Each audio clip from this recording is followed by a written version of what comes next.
Okay, hai. So, dalam video ni, saya akan tunjukkan macam mana nak menggunakan post content to group. Okay, post content anda, iklan anda ke group-group seluruh yang anda pernah join. Okay, first thing, lepas anda dah buka account, anda dah pilih account ni, anda just tekan show menu, and then tekan je expand supaya lebih besar. Alright. And then, anda pergi ke group tools.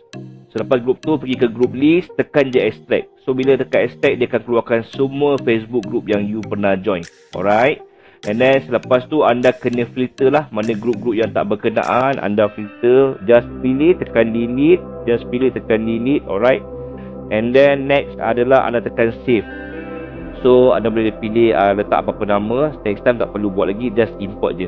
Okay.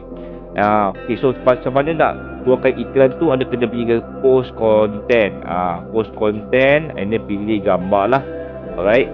So pilih gambar. Okay, letak copywriting anda. Okay, so letak copywriting anda di sini. And then untuk nak setting time ataupun interval lah, time dan interval, anda pergi ke time setting ni. Okay, so anda boleh setting secara peribadi lah, berapa cepat anda nak, berapa laju anda nak, berapa lama anda. So ini adalah custom, ini adalah default setting lah.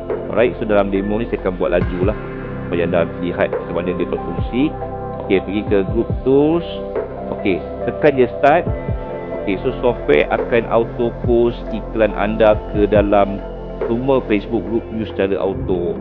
Okay, anda melihat dia akan sendiri typing dan sendiri akan upload gambar. Okay, dia akan upload gambar, nampak gambar, so dia dah post.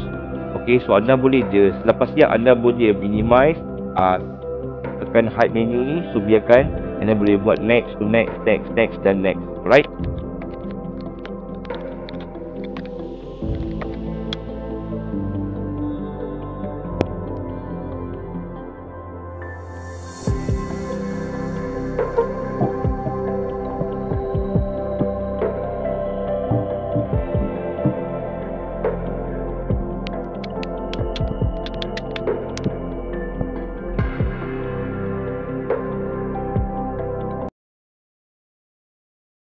Saya pernah mendapat income sebanyak 12,000.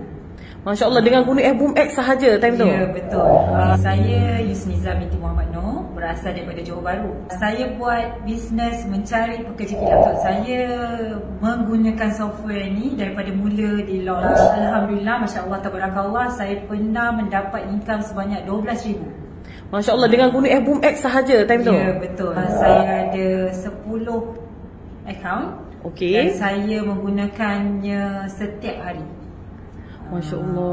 So best lah, sebab apa? Memang leads masuk. Dan cara menjawab tu mesti tepat lah supaya kita close. Okay, orang yang belum punya software perlu belilah. Because ini adalah cara untuk save time you. Kalau you buat iklan, you boleh buat kerja lain. You boleh jumpa klien. Saya yakin ini adalah satu apps yang bagus dan semua usahawan atau entrepreneur yang nak berjaya perlu ada.